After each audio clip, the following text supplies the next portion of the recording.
we go into this house, and I had this young couple, the first time buyers, and we walk in, and they wanted to go first. I'm like, okay, guys, slow down. And the agent has us all, and it's like probably 8 to 10 people there, like all going in together. And she was very nervous. And she's like, so when we go in, we're just going to walk around quickly, just move through quickly. And then we're going to move outside and we're going to go upstairs. I'm like, okay, because it's a multifamily. So it's a downstairs garden level apartment. So we're like, all right, whatever. So now I'm weirded out. I'm in the back. And my buyer's like, we're going first. Fuck. So now I have to go up front. We walk in. It's completely hoarded like the TV show. Oh. There's a man in the bed with stuff on him. There was a painting on half of his body and stuff on top of the painting. That I will never forget. And he's laying there breathing. He's alive, watching TV.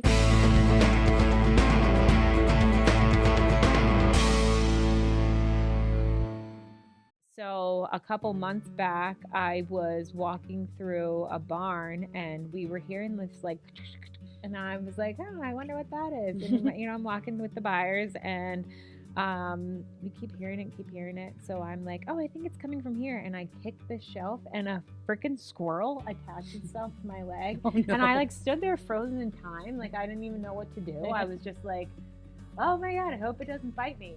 It didn't bite me. And I get off. It got off. I think there was like a nest or something in the shelf. And must have been the mama. And I'm kicking her house. And she was like, get out of here. So that was pretty amazing.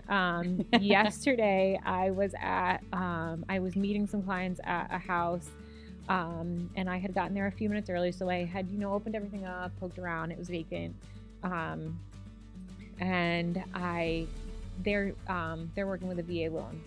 So the VA loans are a little bit different than, just a traditional conventional loan. So I saw some things that I, knew were going to be an issue that we didn't know about prior to getting there. So I was calling them because I knew that they were running a little behind and I just wanted to save them some time. So I'm, out in the lawn on the phone with them, talking about things on FaceTime, showing them. And this guy drives up onto the lawn and starts screaming at me. And he, I guess, had just written an offer on the property and he didn't want any competition. So he's like screaming at me, like, I just wrote an offer on this and I'm going to drop my deposit off. And I'm like, okay. And he's like, my name is Kevin. And I was like, hello, Kevin. I'm okay. So sorry. You might want to call your agent. Like, that has nothing to do with me. And he kept screaming at me. And I was just standing there like, oh my goodness, like you can't even make this stuff up. But he literally like drove onto the lawn that he's apparently going to purchase. So I mean, he's probably like just behind a tree, just waiting for. So he said to me, he was like, I've been driving past here, making sure no one has been looking at it. And I was like, okay, so that's psychotic. Okay, so that's his house now. Never mind, it's got peeling paint anyway. So, but I am like trying to be nice to this guy who's screaming at me.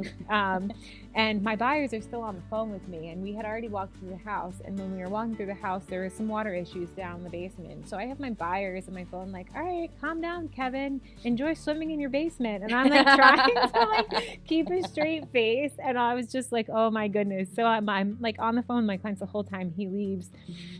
I get back in the car. But he doesn't go far. He just went around the block waiting for the next showing.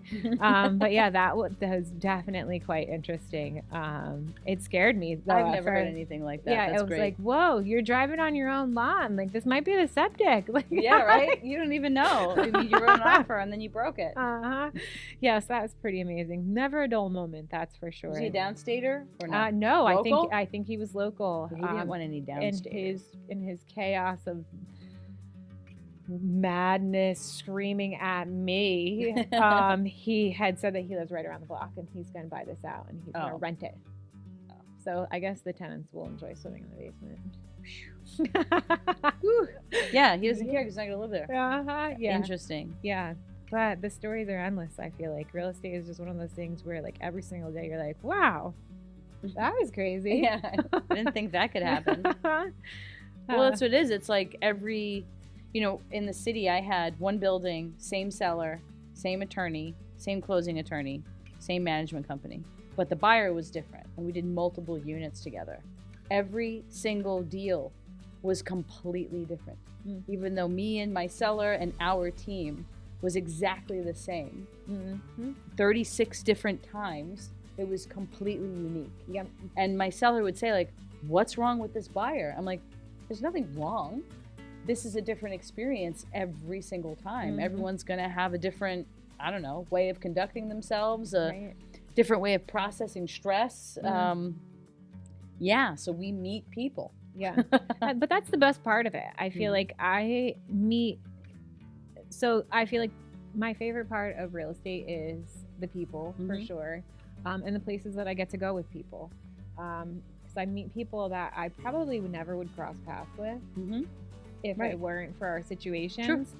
And I think that's, I mean, I've made friends that I've had clients that have become friends that I'm so glad that we met. Like we were put together for a reason, and like our kids playing together, and you know, it's amazing, and the relationships are really key.